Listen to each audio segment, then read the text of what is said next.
For many little boys, tackle football can seem like their dream sport, whether they watch their dad watching it grow up, or maybe they just seen it on TV and have always dreamed of it. However, it does not come with warning labels describing how these head injuries can affect the mental health and brain development of children under the age of 18. Hits to the head, especially on developing brains, can be traumatic and ultimately life-changing, and those little kids who are joining tackle football are not understanding the risk that they are taking. Today, I am here to persuade you that tackle football should have age requirements and should be monitored highly regardless of age. To fully understand this, we should first look at the problem, investigate the cause, and finally, I'll provide you 2 unique solutions. Let's jump into the problem. The first problem is that children's brain are underdeveloped and highly affected by hits to the head. So taking hits to the head for children is very dangerous because their brains are still developing and have a lot more room to be harmed in the future than adult developed brains do. According to 538 News on January 13, 2020, research has shown that head hits in youth sports increase the risk of developing chronic traumatic encephalopathy, or CTE, a degenerative brain disease with symptoms ranging from memory loss to progressive dementia. So we can see how starting sports early might be considered a good thing in some terms of building skill. However, starting earlier means longer and worse consequences in the future for those players. And according to Dr. Bennett Omalon in the San Diego Tribune on February 1st, 2019, every child who plays football has a 100% risk of exposure to brain damage. So this example just shows how every single child who's playing has a risk for brain damage. There is no child who's playing tackle football that can escape that because the nature of the sport is inherently violent. So it's very dangerous to expose children to this. The second problem is that all players are exposed to lifelong consequences. According to Time, on April 30th, 2018, those who played football before age 12 had an earlier onset of cognitive symptoms by an average of 20 years old, and behavior and mood symptoms by 22 years old.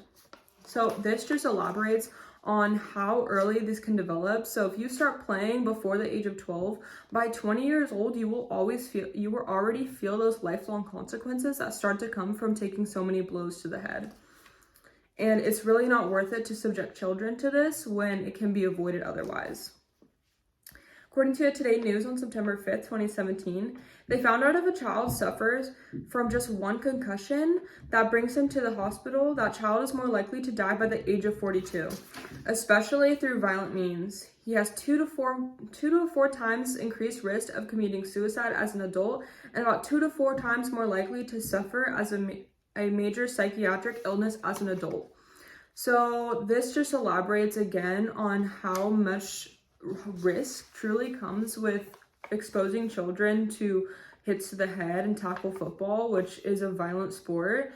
It's not worth it to be able to increase someone's likelihood of brain disease and suicide by 2 to 4 times just for them to play a sport earlier in life. Now that we have explored the problem, I will now look at some of the causes.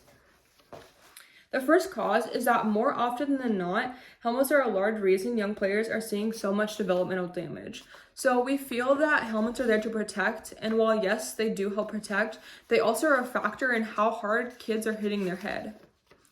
According to Sporting News on May 28, 2015, risk homeostasis is when a person has a body part that's protected. You're going to put your protected body part first. So this just elaborates on how people's heads get hit and the likelihood of that, especially in football. When you have a helmet, it's just human nature to go ahead and hit the part that's going to have protection on it first. So kids are hitting their heads first because they have this protection and they feel that it makes it a little bit better, when in the long run, this is way more damaging than it is helpful.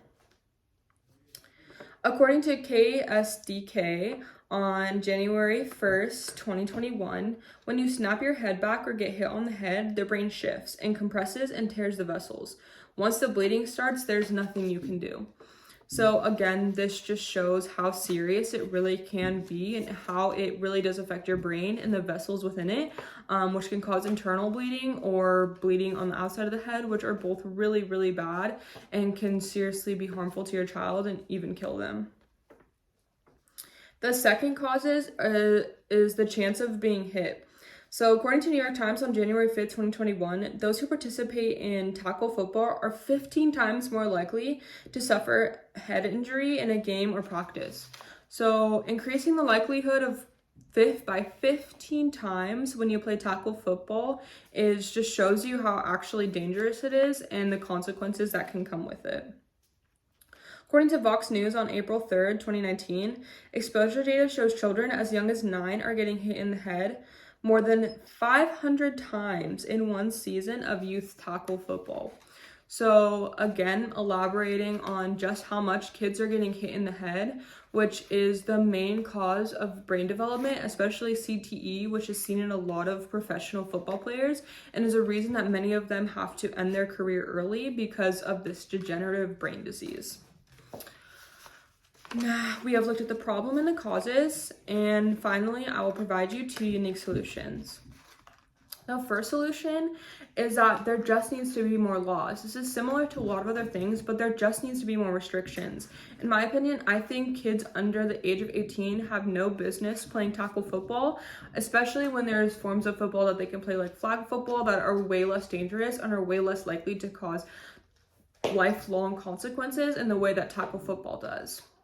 The second solution would to be informing parents. So a lot of parents might not know the true effects of these. They might know that, yeah, it is a dangerous sport, but just choose to have their kid in it anyways because they're asking.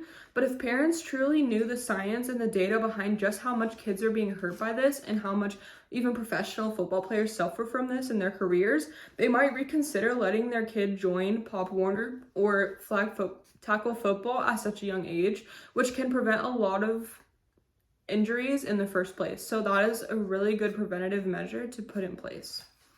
Today, I tried to persuade you that flag tackle football should be restricted for minors and heavily monitored in order to ensure people are not leaving with brain diseases for the rest of their life. We've looked at the problem, the causes, and I provided you 2 unique solutions. So when you have a child and are considering putting them into a sport, maybe consider how tackle football will not be the most effective sport for them and how considering other sports, even flag football, will be much more beneficial to their health in the long run. It's absolutely not worth it to subject your kid or yourself to this and is extremely unnecessary in this country. We have enough data and resources to know the difference, so there's honestly just no excuse. Thank you for watching.